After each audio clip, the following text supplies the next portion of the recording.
Hello दोस्तों, कैसे हैं आप लोग? उम्मीद करता हूँ आप सब बहुत अच्छे होंगे। दोस्तों, आज के इस वीडियो में हम लोग रिवाइज़ करेंगे चैप्टर नंबर 5 जिसका नाम है टाइम ऑफ सप्लाई। ठीक है? तो ये चैप्टर आपके करिकुलम में किस लिए दिया गया? समझिए, जीएसटी के अंदर जो है काफ़ी सारे टैक्सेबल इवेंट्स होते हैं, जैसे date of issue of invoice या फिर सप्लाई किया तब गुड्स और सर्विस को या फिर गुड्स एंड सर्विस जिस दिन रिसीव हुआ तब या जिस दिन आपको पेमेंट रिसीव हुआ उस वो टाइम पे। ठीक है? सो काफ़ी सारे टैक्सेबल इवेंट्स होते हैं। तो कौन से टाइम पर जो है आपका जीएसटी पेमेंट करना पड़ेगा? ठीक है? वो ये चैप्टर आपको बताता है। ठीक है? सो इस चैप्टर के अंदर बेसिकली हमारे को 3 सेक्शंस पढ़ने हैं। सेक्शन 12 जो बात करता है time of supply for goods, section 13 जो बात करता है time of supply for service और सेक्शन 14 बात करता है time of supply in case of change in rate of tax. ठीक है? तो वन बाय वन देखते हैं। सबसे पहले देखिए, अगर आपको टाइम ऑफ सप्लाई आपने डिटरमाइन किया, मान लीजिए किसी भी मंथ में आपका टाइम ऑफ सप्लाई आता है किसी सप्लाई ऑफ गुड्स और सर्विस का 15th ऑफ मार्च, तो उस केस में आपको पेमेंट कब करना पड़ेगा? जब वो मंथ पूरा होता है उसके नेक्स्ट मंथ में 20th तक आपके, मान लीजिए 15 मार्च के लिए आप जीएसटीआर 3B फाइल करेंगे 20th अप्रैल को। ठीक है? सो जब 3B फाइल होगा तभी आपका जो है जीएसटी का पेमेंट होगा। ठीक है? सो कोई भी टाइम ऑफ सप्लाई आता है उसके नेक्स्ट मंथ के 20th को हम लोग जो है जीएसटी का पेमेंट करते हैं। ठीक है? सो वन बाय वन देखते हैं सेक्शन। सबसे पहले सेक्शन दिया है time of supply of goods, section 12। ठीक है? इसके अंदर 5 सेक्शंस दिए, सब सेक्शंस दिए हुए हैं। ठीक है? सो वन बाय वन देखते हैं। सबसे पहले दिया सेक्शन 12 सबसेक्शन 2 जो बात करता है time of supply of goods under forward charge. ठीक है? अब फॉरवर्ड चार्ज क्या होता है? मान लीजिए मैं सप्लायर हूँ और मैं कोई गुड्स और सर्विस देता हूँ। ठीक है? सो जब मैंने मान लीजिए 100 रुपए का कोई सर्विस सर्विस दिया या गुड्स बेचा है मैंने 100 रुपए का। ठीक है? और मैंने रेसिपिएंट से जो है 118 रुपए चार्ज किया, 18 रुपीज जीएसटी था, तो मैंने 118 रुपीज जो है रेसिपिएंट से चार्ज किया। अब 100 रुपीज जो है मैं अपने पास रखूंगा और 18 रुपीज जो है वो मैं गवर्नमेंट को पे करूंगा। तो जब पेमेंट करने की लायबिलिटी सप्लायर पर होती है तो वो कॉन्सेप्ट कहलाता है फॉरवर्ड चार्ज। ठीक है? और जब पेमेंट की लायबिलिटी है वो रेसिपिएंट पे होती है तो उस केस में वो माना जाता है केस रिवर्स चार्ज। ठीक है? तो सबसे पहले time of supply of goods under forward charge ये क्या बोलता है? Earlier of the following two dates आपको देखना है। ठीक है? सो कौन कौन सी date? Date of issue of invoice by the supplier और the last date on which invoice ought to have been issued in terms of section 31। ठीक है? सो आपको दो डेट्स देखना है, इनमें से जो भी अर्लियर होगा वही आपका टाइम ऑफ सप्लाई बन जाएगा। कौन कौन सी? Date of issue of invoice और the last date under section 31। ठीक है? अगर जो है आपका केस जो है वो नॉर्मल सप्लायर है, ठीक है, सप्लायर जो है वो नॉर्मल सप्लायर है, तो आपकी ये दो कंडीशंस देखनी है।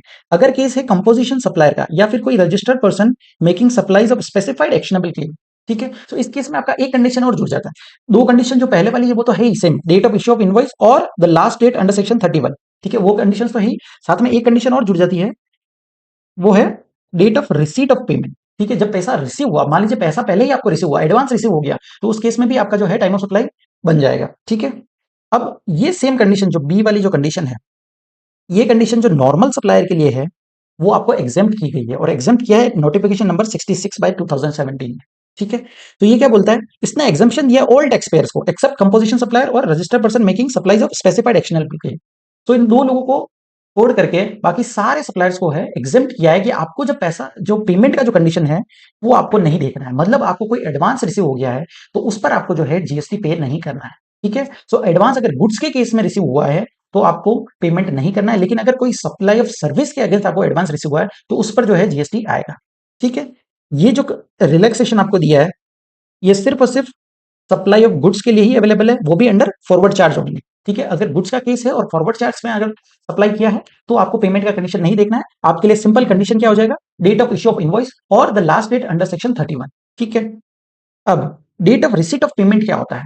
तो सिंपल आपको दो चीजें देखनी है। पहला, the date on which payment is recorded in the books of accounts of the supplier. ठीक है? सप्लायर जो है गुड्स बेचता है और उसको पैसा रिसीव होता है, तो जिस दिन उसके बुक्स ऑफ अकाउंट्स में उसने रिकॉर्ड किया है एंट्री, वो डेट या फिर जिस दिन पेमेंट क्रेडिट हुआ है उसके बैंक अकाउंट में। ठीक है? So whichever is earlier, दोनों में से जो भी अर्लियर डेट होगा वही date date of receipt of payment मान लिया जाएगा। ठीक है? आगे बढ़ते हैं। अब टाइम लिमिट क्या दिया हुआ है सेक्शन 31 के अंदर? ठीक है? क्योंकि हमारा जो टाइम ऑफ सप्लाई का कंडीशन है वो क्या दिया? Date of issue of invoice और the last date under section 31। तो 31 के अंदर क्या लास्ट डेट दिया कि इनवॉइस कब तक इश्यू हो जाना चाहिए। ठीक है? तो सबसे पहला सेक्शन 31 सबसेक्शन 1 क्या बोलता है? कोई भी रजिस्टर्ड पर्सन जो सप्लाई कर रहा है टैक्सेबल गुड्स का, उसको जो है इनवॉइस कब तक इशू करना है? अगर केस है supply involves movement of goods, ठीक है, अगर गुड्स का मूवमेंट हो रहा है, गुड्स को एक जगह से दूसरी जगह मूव किया जा रहा है, उस केस में आपका इनवॉइस कब तक इशू हो जाना चाहिए? Before or at the time of removal of goods. ठीक है? तो जिस दिन गुड्स को रिमूव कर रहे हो for the supply to the recipient, वो टाइम तक आपका जो है इनवॉइस इशू हो जाना चाहिए। और अगर कोई दूसरा केस है, इन एनी अदर केस, आपका इनवॉइस कब तक इशू हो जाना चाहिए? Before or at the time of delivery of goods और making goods available to the recipient. ठीक है? तो ये टाइम तक आपका जो है इनवॉइस जो है इशू हो जाना चाहिए। ठीक है? अब नेक्स्ट दिया है सेक्शन 31 सबसेक्शन 4। ये क्या बोलता है? In case of continuous supply of goods, goods का जो सप्लाई है वो कंटिन्यूअसली हो रहा है। ठीक है? अब कंटिन्यूअस सप्लाई ऑफ गुड्स क्या होता है? सिंपल यहाँ डेफिनेशन चाहे तो आप रीड कर सकते हैं। सप्लाई ऑफ गुड्स प्रोवाइडेड और agree to be provided continuously और ऑन रिकरिंग बेसिस, मतलब कंटिन्यूअसली आप गुड्स को सप्लाई करते जा रहे हैं, ठीक है, अंडर अ कॉन्ट्रैक्ट, और उसका जो इनवॉइस जो है वो supplier issues an invoice to the recipient on a regular और पीरियोडिक बेसिस। आप मान लीजिए पूरे 30 दिन तक आप सप्लाई कर रहे हो गुड्स का, और आपका जो इनवॉइस है वो आप इशू करते हो मंथ एंड पे, ठीक है, तो ये हो गया, ये केस हो जाएगा supply of continuous supply of goods का, ठीक है। तो उस केस में आपको इनवॉइस कब तक इशू करना है, तो simple before or at the time of issuance of periodical statement, जिस दिन आपने पीरियोडिकल स्टेटमेंट इशू किया, या फिर रिसीट ऑफ पीरियोडिकल पेमेंट, जिस दिन आपको पेमेंट रिसीव हुआ, वो टाइम पीरियड तक जो है आपका इनवॉइस इशू हो जाना चाहिए, ठीक है। नेक्स्ट ये सेक्शन 31 सबसेक्शन 7, ये बात करता है गुड्स सेंट और taken on approval for sale और रिटर्न बेसिस, ठीक है। सो आपके अप्रूवल के लिए कोई गुड्स बेचे हैं, ठीक है, उस केस में आपको इनवॉइस कब तक इशू करना है, तो before or at the time of supply, या तो जब आपने सप्लाई किया वो टाइम पे आप इनवॉइस इशू कर दो, या फिर 6 months from the date of removal, ठीक है, जिस दिन गुड्स को रिमूव किया उससे 6 महीने के अंदर अंदर जो है आपको इनवॉइस इशू कर देना पड़ेगा, ठीक है। तो विच एवर इज अर्लियर, ये टाइम पीरियड तक जो है आपका इनवॉइस इशू हो जाना चाहिए, ठीक है। अब यहां पर एक प्रोवाइजो दिया है, प्रोवाइजो टू सेक्शन 12 सबसेक्शन 2। ये प्रोवाइजो क्या बोलता है, अगर आपको कोई भी एक्सेस पेमेंट रिसीव हुआ है अप टू ₹1000, ठीक है, सो 1000 रुपए तक का अगर आप कोई भी जो है एक्सेस पेमेंट रिसीव हुआ, मान लीजिए मैं सप्लायर हूं, मैंने कोई गुड्स बेचा है और उसका जो वैल्यू था, जो मुझे पैसा लेना था बायर से, वो था 9700 रुपीज, ठीक है, 9700 रुपए मुझे लेना था। लेकिन चूंकि मेरा और रेसिपिएंट का जो है वो काफी अरसे से रिलेशन है, हम लोग ट्रांजेक्शन करते हैं, तो उसने मुझे जो है लमसम अमाउंट 10,000 रुपीज भेज दिया, ठीक है, और बोला जो 300 एक्सेस है वो हम लोग नेक्स्ट ट्रांजेक्शन में एडजस्ट कर लेंगे, ठीक है। अब जो 300 रुपया रिसीव हुआ है मुझे, कंडीशन क्या था, date of issue of invoice और the last date under section 31 और date of receipt of payment, ठीक है। सो पेमेंट मैंने मुझे पहला रिसीव हो गया, 300 रुपए मुझे पहले ही रिसीव हो गया, तो उस पर भी मुझे जीएसटी पे करना पड़ जाएगा।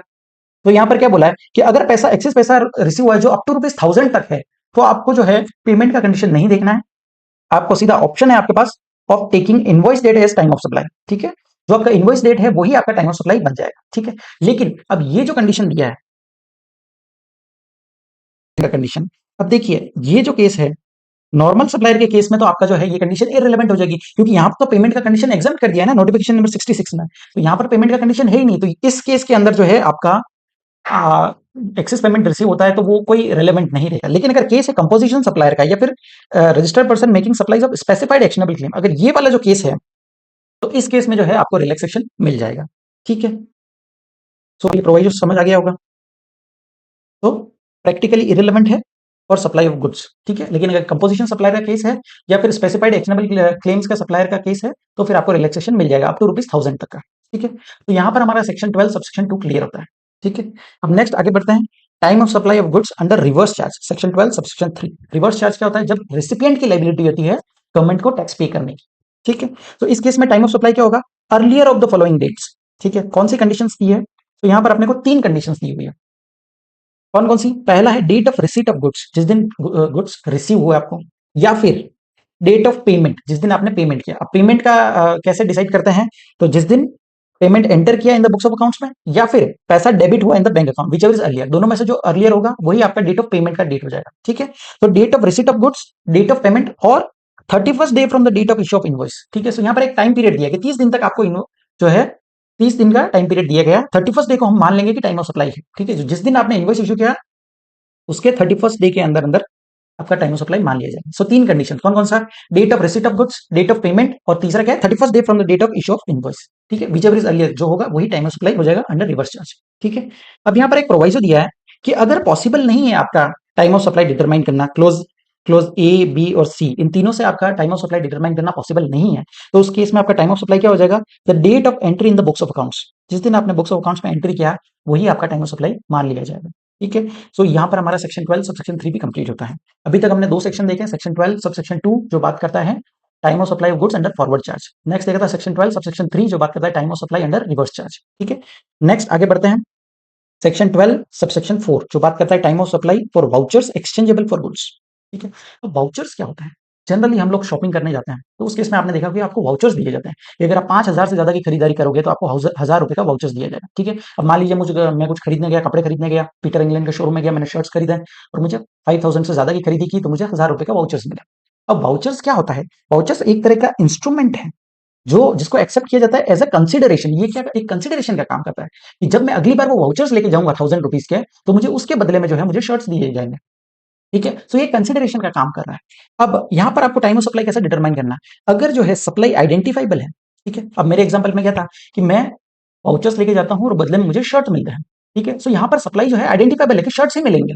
तो जब सप्लाई आइडेंटिफाइबल है वो टाइम पे टाइम ऑफ सप्लाई क्या होगा, the date of issue of vouchers, जिस दिन वाउचर इश्यू किया वो ही आपका टाइम ऑफ सप्लाई बन जाएगा।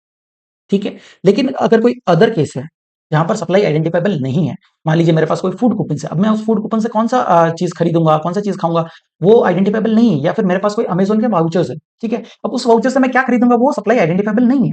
तो उस केस में आपका टाइम ऑफ सप्लाई क्या होगा, the date of redemption of voucher, जिस दिन आप उस वाउचर को रिडीम करोगे वही आपका टाइम ऑफ सप्लाई बन जाएगा। ठीक है। तो सेक्शन 12 सब सेक्शन 4 के अंदर हमने क्या देखा, अगर सप्लाई आइडेंटिफाइबल है तो date of issue of voucher, अगर सप्लाई आइडेंटिफाइबल नहीं है तो फिर date of redemption of voucher, यही आपका टाइम ऑफ सप्लाई बन जाएगा। ठीक है। अब नेक्स्ट आगे बढ़ते हैं, सेक्शन 12 सबसेक्शन 5। ये क्या बात करता है, residual case, time of supply of goods under residual case. अगर जो है आप टाइम ऑफ सप्लाई सबसेक्शन 2 या सबसेक्शन 3 या सबसेक्शन 4 इन तीनों के अंदर आप टाइम ऑफ सप्लाई डिटरमाइन नहीं कर पा रहे हो, तो उस केस में जो है आपको टाइम ऑफ सप्लाई डिटरमाइन करना है रेसिडुअल केस के हिसाब से। ठीक है। तो ये क्या बोलता है, अगर कोई रजिस्टर्ड पर्सन है जो अपना पीरियोडिकल रिटर्न फाइल कर रहा है, ठीक है, कोई रजिस्टर्ड पर्सन है जो पीरियोडिकल रिटर्न फाइल कर रहा है, तो उस केस में टाइम ऑफ सप्लाई क्या होगा, the date on which such return is required to be file, जिस दिन आपने रिटर्न फाइल किया वही आपका टाइम ऑफ सप्लाई बन जाएगा। ठीक है। लेकिन अगर कोई अनरजिस्टर्ड पर्सन या कोई अदर केस है, तो उस केस में टाइम ऑफ सप्लाई क्या होगा, the date on which tax is paid. ठीक है। जिस दिन टैक्स पे करोगे वही आपका टाइम ऑफ सप्लाई बन जाएगा। सिंपल था सेक्शन। अब लास्ट सेक्शन क्या दिया है, सेक्शन 12 सबसेक्शन 6। ये क्या बात करता है, time of supply in case of enhancement in value on account of interest और लेट फी एक्सेट्रा और डिलेड पेमेंट ऑफ कंसिडरेशन। ठीक है। डिलेड पेमेंट ऑफ कंसिडरेशन क्या होता है, जनरली बिजनेस प्रैक्टिस क्या होती है, बिजनेस जो है वो क्रेडिट पे किया जाता है। ठीक है। आप कोई भी सामान बेचते हो तो उधार पे चलता है। ठीक है। अब हर कंपनी का अलग अलग पॉलिसीज होता है। मान लीजिए मैं एक सप्लायर हूँ जो गुड्स बेचता हूँ, ठीक है, और किसी का 30 डेज का टाइम पीरियड होता है, क्रेडिट पीरियड होता है, या किसी का 45 डेज का क्रेडिट पीरियड होता है। ठीक है। अब मैंने कोई सप्लाई किया 1 लाख रुपीज का और क्रेडिट पीरियड था 30 डेज के, आपको 30 दिन के अंदर अंदर जो है पेमेंट करना है। ठीक है। अब बायर ने जो है 30 दिन के अंदर पेमेंट नहीं किया, अब पेमेंट नहीं किया तो हमारा बीच में जो कॉन्ट्रैक्ट था वो ऐसा था कि अगर 30 दिन में पेमेंट नहीं करोगे तो फिर आपको जो है इंटरेस्ट या लेट फी देना पड़ेगा। ठीक है। सो 1 लाख का मैंने सप्लाई किया और उसके अगेंस्ट मुझे 5,000 मैंने लेट फी चार्ज किया या इंटरेस्ट चार्ज किया। ठीक है। सो टोटल मुझे अमाउंट कितना रिसीव हुआ, 1,05,000। अब ये 1,05,000 का टाइम ऑफ सप्लाई क्या होगा, तो आपको देखना है 1 लाख रुपीज जो है, जो आपका सप्लाई, आपने गुड्स का सप्लाई किया उसके अगेंस्ट आपको जो 1 लाख मिला है, उसका टाइम ऑफ सप्लाई तो डिसाइड होगा सेक्शन 12 सबसेक्शन 2 के हिसाब से। और वो क्या बोलता है, date of issue of invoice और the last date under section 31 whichever is earlier. ठीक है। तो उसके हिसाब से 1 लाख का टाइम ऑफ सप्लाई डिटरमाइन होगा। लेकिन जो 5,000 जो एक्स्ट्रा आपको एडिशनल अमाउंट रिसीव हुआ है एज ए इंटरेस्ट और लेट फी, ठीक है, इंटरेस्ट और लेट फी जो आपको रिसीव हुआ उसका टाइम ऑफ सप्लाई क्या होगा, the date on which the supplier receive such addition in value, जिस दिन आपको वो रिसीव होता है वही आपका टाइम ऑफ सप्लाई हो जाएगा। ठीक है। तो आपको ये चीज ध्यान रखना है कि पूरे अमाउंट 1,05,000 का पूरे का टाइम ऑफ सप्लाई ये नहीं होगा, जिस दिन रिसीव हुआ वो टाइम ऑफ सप्लाई नहीं होगा। ठीक है। आपको बाइफरकेट करना है, 1 लाख के लिए टाइम ऑफ सप्लाई होगा सेक्शन 12 सबसेक्शन 2 के हिसाब से, और बाकी का जो 5,000 है जो एडिशनल आपने पैसा रिकवर किया है उसका टाइम ऑफ सप्लाई होगा जिस दिन सप्लायर ने रिसीव किया है एडिशन। ठीक है। वही आपका टाइम ऑफ सप्लाई हो जाएगा। तो यहाँ पर हमारा सेक्शन 12 सबसेक्शन 6 जो है कंप्लीट होता है। टोटल सेक्शन के अंदर, सेक्शन 12 के अंदर हमने 5 क्लोजेस देखे, time of supply under forward charge, time of supply under reverse charge, फिर वाउचर्स का, फिर रेसिडुअल केस, और लास्ट जो था वो डिलेड पेमेंट ऑफ कंसिडरेशन। ठीक है। आई होप सेक्शन 12 आपके लिए क्लियर हो गया होगा। आगे बढ़ते हैं सेक्शन नंबर 13। नाउ सेक्शन 13 जो बात करता है time of supply of service. ठीक है। सेक्शन 12 और सेक्शन 13 के अंदर काफी सारी सिमिलरिटीज है। ठीक है। तो इसके अंदर सबसे पहला सेक्शन 13 सबसेक्शन 2 जो बात करता है time of supply of service under forward charge. ठीक है। तो इस केस में हमारे को टाइम ऑफ सप्लाई कैसे डिसाइड होगा, earliest of the following dates. ठीक है। 3 केसेस दिए हैं, इन तीनों में से जो अर्लियर होगा वो ही टाइम ऑफ सप्लाई मान लिया जाएगा।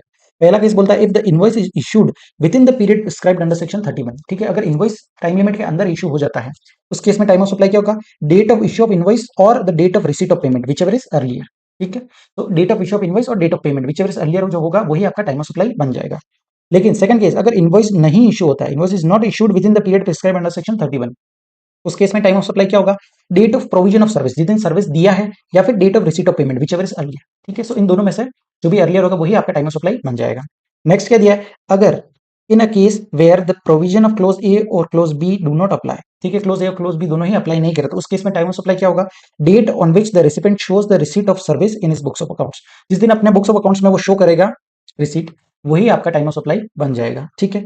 अब same axis condition, axis payment का जो कंडीशन था हमने सेक्शन 12 सब सेक्शन 2 के अंदर भी देखा था सेम कंडीशन दिया, excess payment up to 1000 rupees तक अगर आपको रिसीव होता है अंडर फॉरवर्ड चार्ज, तो आपके पास ऑप्शन है of taking invoice date as time of supply. ठीक है, तो आपको पेमेंट का कंडीशन देखने की जरूरत नहीं है, जो इनवॉइस डेट है वही आपका टाइम ऑफ सप्लाई बन जाएगा। तो ये एक्सेस पेमेंट का कंडीशन हमने कहाँ देखा, एक time of supply of goods under forward charge के अंदर और एक time of supply of service under forward charge के अंदर। ठीक है, रिवर्स चार्ज के अंदर ऐसा एक्सेस पेमेंट का कोई भी कंडीशन अवेलेबल नहीं है। ठीक है, तो ये आपको ध्यान रखना है।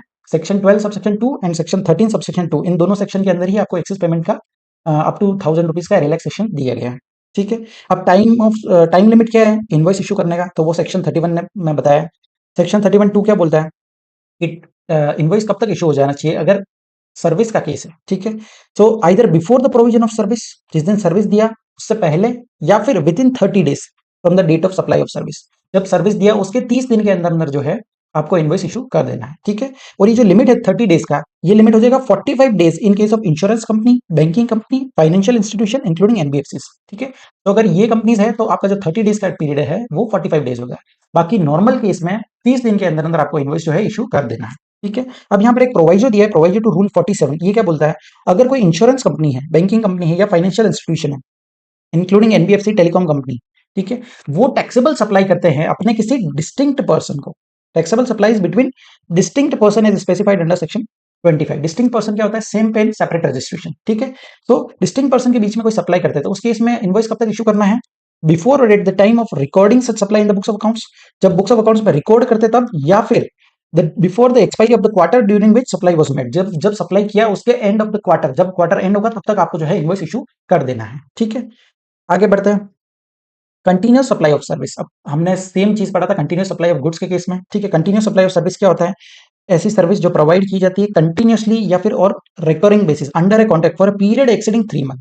ठीक है, तो ये जो 3 मंथ्स का कंडीशन है ये गुड्स के केस में अवेलेबल नहीं है, ये कंडीशन सिर्फ और सिर्फ कंटिन्यूस सप्लाई ऑफ सर्विस के केस में दिया है। तो आपको ध्यान रखना है कि अगर कोई भी सर्विस जो 3 महीने से ज्यादा लगातार दी जाए तो ही वो मानी जाएगी कंटिन्यूस सप्लाई ऑफ सर्विस है। ठीक है, और उस केस में आपका टाइम ऑफ सप्लाई कैसे डिसाइड होगा, तो 3 कंडीशन दी है इसके अंदर भी। अगर due date of payment ascertainable है, ठीक है, पेमेंट का ड्यू डेट क्या होगा वो एसर्टेनेबल है पहले से ही, तो उस केस में आपका जो है invoice shall be issued on or before the due date of payment. ठीक है, सो जो भी ड्यू डेट ऑफ पेमेंट होगा वो टाइम पे या उससे पहले जो है इनवॉइस इशू हो जाना चाहिए।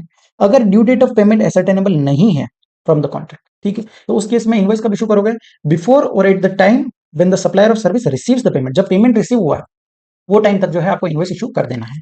और लास्ट कंडीशन क्या दी है, where the payment is link to the completion of an event, मतलब कोई जो वो पेमेंट है वो किसी कंप्लीशन ऑफ इवेंट पे बेस्ड करता है। मान लीजिए कोई सप्लायर ऑफ सर्विस है, ठीक है, जो सर्विसेज दे रहा है सॉफ्टवेयर डेवलपमेंट की। ठीक है, अब सॉफ्टवेयर को बनने में हो सकता है 3 महीने 4 महीने लग जाए, तो पेमेंट कब मिलेगा, जब आप पूरा सॉफ्टवेयर बना दोगे। ठीक है, सो पेमेंट जो है वो लिंक है कंप्लीशन ऑफ एन इवेंट पे, तो उस केस में आपका इनवॉइस कब तक इशू करना है, invoice shall be issued on or before the date of completion of that event, जब वो इवेंट कंप्लीट होगा वो टाइम पीरियड तक जो है आपको इनवॉइस इशू कर देना है। नेक्स्ट क्या दिया है, cessation of supply of service. ठीक है, अगर कोई सप्लाई ऑफ सर्विस सीज हो जाती है, रुक जाती है, तो उस केस में इनवॉइस कब इशू करना है, invoice should be issued at the time when the supply ceases. ठीक है, जब सप्लाई सीज होगा वही टाइम पर आपको इनवॉइस इशू हो जाना चाहिए। ठीक है, तो यहाँ पर हमारा सेक्शन 13 सबसेक्शन 2 कंप्लीट होता है, time of supply of service under forward charge. Next क्या दिया है, सेक्शन 13 सबसेक्शन 3 जो बात करता है time of supply of service taxable under reverse charge. ठीक है, हमने सेक्शन 12 सबसेक्शन 3 के अंदर क्या देखा था, time of supply of goods under reverse charge के अंदर क्या थी, 3 कंडीशंस दी थी। क्या क्या कंडीशंस थी, date of receipt of goods, date of payment और 31st day from the date of issue of invoice whichever is earlier. 3 condition थी। तो पहला कंडीशन क्या था, date of receipt of goods. ठीक है, अब यहाँ गुड्स तो है नहीं, सर्विस है, तो वो कंडीशन यहाँ पर लगेगी नहीं। तो बाकी की कंडीशन क्या थी, डेट ऑफ पेमेंट सेम यहाँ पर दिया हुआ है। डेट ऑफ पेमेंट क्या होता है, date of payment as entered in the books of accounts और the payment is debited in the bank account whichever is earlier. ठीक है, तो डेट ऑफ पेमेंट हो गया, या फिर 61st day from the date of issue of invoice. ठीक है, तो गुड्स के केस में 31st डे था और सर्विस के केस में 61st डे है। तो 30 दिन एक्स्ट्रा क्यों है, क्योंकि यहां पर आपको जो है, यहां पर आपको 30 दिन का टाइम पीरियड दिया गया कि आपको जो है इनवॉइस जो है 30 दिन के अंदर अंदर इशू करना है। ठीक है, तो ये 30 डेज और वो 31st डे 61st डे हो जाता है। ठीक है, so 2 condition simple, date of payment देखना है या फिर 61st day from the date of issue of invoice whichever is earlier जो होगा वही आपका टाइम ऑफ सप्लाई बन जाएगा। लेकिन यहाँ पर एक प्रोवाइजो दिया है, सेम प्रोवाइजो हम गुड्स के केस में भी देख चुके हैं कि अगर पॉसिबल नहीं है क्लोज ए या क्लोज बी से टाइम ऑफ सप्लाई डिटरमाइन करना, तो उस केस में आपका टाइम ऑफ सप्लाई क्या होगा, the date of entry in the books of accounts of the recipient. ठीक है, जो जिस दिन बुक्स में एंट्री किया रेसिपिएंट ने वही आपका टाइम ऑफ सप्लाई बन जाएगा। ठीक है, अब जो इंपोर्ट ऑफ सर्विस का केस होता है, ठीक है, इंपोर्ट ऑफ सर्विस क्या होती है, जहां पर सप्लायर जो है वो आउटसाइड इंडिया होता है, रेसिपिएंट इन इंडिया होता है और प्लेस ऑफ सप्लाई भी इन इंडिया होता है। ठीक है, अब इंपोर्ट ऑफ सर्विस जो है वो आरसीएम के अंदर कवर्ड है। ठीक है, सो रिवर्स चार्ज है और तो उस पर भी सेक्शन जो है 13 सबसेक्शन 3 ही लगेगा। ठीक है, अब आप कोई सर्विस इंपोर्ट कर रहे हो और वो जो इंपोर्ट कर रहे हो वो किसी एसोसिएट एंटरप्राइज से कर रहे हो। ठीक है, एसोसिएट एंटरप्राइज क्या, जो आप इनकम टैक्स के अंदर पढ़ते हो, उस एसोसिएट एंटरप्राइज से आप कोई सर्विसेज ले रहे हो, तो उस केस में आपका टाइम ऑफ सप्लाई क्या होगा? Date of entry in the books of accounts of the recipient और date of payment of the service whichever is earlier. ठीक है, सो जिस दिन बुक्स में एंट्री किया या फिर date of payment of service whichever is earlier जो होगा वही आपका टाइम ऑफ सप्लाई हो जाएगा, अगर आप कोई सर्विस इंपोर्ट कर रहे हो एसोसिएट एंटरप्राइजेस से। ठीक है, जो सेक्शन 92 के अंदर आप पढ़ते हो वो एसोसिएट एंटरप्राइज। ठीक है, अब आगे बढ़ते हैं, सेक्शन 13 सबसेक्शन 4। अब ये सेक्शन जो दिए हैं वो सिमिलर दिए गुड्स के केस में भी और सर्विस के केस में भी। ठीक है, सेम केसेस है। वाउचर्स का केस दिया है सेक्शन 13 सबसेक्शन 4 में, जहां पर सप्लाई आइडेंटिफाइबल है तो date of issue of voucher, जहां सप्लाई आइडेंटिफाइबल नहीं है तो date of redemption of voucher. ठीक है, अगर रेसिडुअल केस, अगर आपका सप्लाई जो है, टाइम ऑफ सप्लाई आप सब सेक्शन 2 या सब सेक्शन 3 या सब सेक्शन 4 इन तीनों से आप आइडेंटिफाई नहीं कर पा रहे हो, तो उस केस में टाइम ऑफ सप्लाई क्या होगा? जहां पर रजिस्टर्ड पर्सन है और उसने पीरियडिकल रिटर्न फाइल किए हैं, the date on which such return is to be filed. और अगर कोई अनरजिस्टर्ड पर्सन या कोई अदर केस है तो उस केस में the date on which payment of tax is made. ठीक है, तो सबसेक्शन 4, सबसेक्शन 5 एंड सबसेक्शन 6 तीनों के तीनों सेम दिए हुए हैं, जो गुड्स में है वही सर्विस में है। ठीक है, सबसेक्शन 6 क्या बोलता है? Delayed payment of consideration. वो टाइम पे टाइम ऑफ सप्लाई क्या होगा आपका? The date on which the supplier receive such addition in bill. ठीक है, तो ये सेम है गुड्स और सर्विस के लिए। तो यहाँ पर हमारा सेक्शन 13 भी कंप्लीट होता है। अभी तक हमने 2 सेक्शन देखे, time of supply of goods और time of supply of service. ठीक है, अब नेक्स्ट इस चैप्टर का लास्ट सेक्शन दिया हुआ है, सेक्शन 14। सेक्शन 14 बात करता है change in rate of tax in respect of supply of goods और सर्विस। ठीक है, जब आपके रेट जो है वो चेंज हो जाती है। अब टाइम ऑफ सप्लाई के अलग अलग इवेंट्स देखे हमने, या तो सप्लाई जब होती है गुड्स और सर्विस की सप्लाई हुई तब, या फिर date of issue of invoice, या फिर डेट ऑफ पेमेंट। ठीक है, तो अब कोई भी 2 इवेंट जो है वो पहले हुए हैं और एक इवेंट बाद में हुआ, या 2 इवेंट बाद में हुए और एक इवेंट पहले हुआ है, तो उस केस में टाइम ऑफ सप्लाई कैसे निकालेंगे? तो सिंपल आपको देखना है, हमने 2 केस यहाँ पर टेबल में दिए हैं। ठीक है, सो एक चीज फ्रीज करके चलते हैं कि जहां पर गुड्स और सर्विस जो है, गुड्स और सर्विस का सप्लाई हुआ है before the change in rate of tax. ठीक है, जब रेट चेंज हुआ उससे पहले सप्लाई किया है। ठीक है, तो उस केस में क्या है? Where the invoice for the same has been issued and the payment is also received after the change in rate of tax. ठीक है, मतलब सप्लाई पहले हो गया था लेकिन इनवॉइस भी बाद में इशू हुआ है, और जो पेमेंट है वो भी बाद में रिसीव हुआ, दोनों इवेंट बाद में हुआ है। ठीक है, सो रेट कौन सा लगेगा? एप्लीकेबल रेट जब भी आपको निकालना है तो सिंपल लिखना है मेजोरिटी किधर है, जहां पर 2 ट्रांजेक्शन मेजोरिटी जिधर है वही आपका रेट लगेगा। अब इस केस में क्या है? सप्लाई पहले हो गया है लेकिन पेमेंट जो है वो बाद में हुआ है और इनवॉइस भी बाद में इशू हुआ है, मेजोरिटी बाद में है, तो फिर आपका नया रेट जो है वो लगेगा। ठीक है, और टाइम ऑफ सप्लाई क्या होगा? टाइम ऑफ सप्लाई दोनों में से जो अर्लियर है, earlier of date of receipt of payment और date of issue of invoice, दोनों में से जो अर्लियर होगा वही आपका टाइम ऑफ सप्लाई बन जाएगा। ठीक है, अब सेकंड केस क्या दिया? जहां इनवॉइस इशू हुआ है prior to the change in rate of tax but payment is received after the change in rate of tax. ठीक है, तो इस केस में टाइम ऑफ सप्लाई कैसे निकालना? जो सप्लाई के साथ खड़ा है वही टाइम ऑफ सप्लाई होगा। ठीक है, सप्लाई के साथ क्या होगा? सप्लाई बिफोर है और इनवॉइस भी पहले इशू हुआ है। ठीक है, सप्लाई के साथ कौन खड़ा है? इनवॉइस खड़ा है, तो simple date of issue of invoice ही आपका टाइम ऑफ सप्लाई हो जाएगा। ठीक है, और मेजोरिटी किधर है? सप्लाई भी पहले हुआ है और इनवॉइस भी पहले इशू हुआ है, तो ओल्ड रेट लग जाएगा। ठीक है, नेक्स्ट केस क्या दिया है? जब पेमेंट रिसीव हुआ है before the change in rate of tax but invoice for the same is issued after the change in rate of tax. Invoice बाद में इशू हुआ है, पेमेंट पहले रिसीव हो गया, इनवॉइस बाद में इशू हुआ है। ठीक है, तो इस केस में आपको टाइम ऑफ सप्लाई क्या होगा? जो सप्लाई के साथ खड़ा है, सप्लाई ये जो बिफोर सप्लाई आपने किया है इसके साथ कौन खड़ा है? पेमेंट। पेमेंट पहले रिसीव हो गया तो टाइम ऑफ सप्लाई क्या होगा? Date of receipt of payment. ठीक है, और रेट कौन सा लगेगा? मेजोरिटी किधर है? सप्लाई भी पहले हुआ है और पेमेंट भी पहले रिसीव हुआ है, तो ओल्ड रेट लग जाएगा। ठीक है, तो इस टेबल के हिसाब से आप कैलकुलेट करोगे ना तो आपके लिए बहुत आसान हो जाएगा। सेम केस देखते हैं, अगर गुड्स और सर्विस जो है वो सप्लाई किया है after the change in rate of tax. ठीक है, अब गुड्स एंड सर्विस जो सप्लाई है वो after the change in rate of tax है। ठीक है, तो एप्लीकेबल रेट का फंडा सिंपल है, जहां मेजोरिटी होगी वही एप्लीकेबल रेट लग जाएगा। और टाइम ऑफ सप्लाई के लिए आपको क्या देखना है? सप्लाई के साथ कौन खड़ा है। ठीक है, जो सप्लाई के साथ खड़ा होगा वही टाइम ऑफ सप्लाई हो जाएगा, और दोनों ही अगर साथ में नहीं खड़े हैं तो फिर उसमें अर्लियर देखना है, earlier of date of receipt of payment और date of issue of invoice. ठीक है, जैसे कि यहाँ पर supply after change in rate of tax हो रही है बट इनवॉइस और पेमेंट दोनों ही बिफोर रिसीव होगा। ठीक है, दोनों ही बिफोर हो गए तो उसमें से अर्लियर देख लोगे, date of receipt of payment और date of issue of invoice. ठीक है, और मेजोरिटी किधर है? पहले है, तो फिर ओल्ड रेट लग जाएगा। ठीक है, नेक्स्ट क्या दिया? पेमेंट रिसीव हुआ है आफ्टर लेकिन इनवॉइस इशू हुआ है पहले ही। ठीक है, पेमेंट बाद में रिसीव हुआ है और सप्लाई भी बाद में हुआ है, दोनों इवेंट जो है वो बाद में। सप्लाई के साथ कौन खड़ा है? पेमेंट, तो टाइम ऑफ सप्लाई क्या हो जाएगा? Date of receipt of payment. और रेट कौन सा लगेगा? मेजोरिटी कौन सा है? बाद में, तो न्यू रेट। ठीक है, नेक्स्ट केस क्या है? इनवॉइस इशू हुआ है after the change in rate of tax but payment is received before change in rate of tax. अब इस केस में सप्लाई के साथ कौन खड़ा है?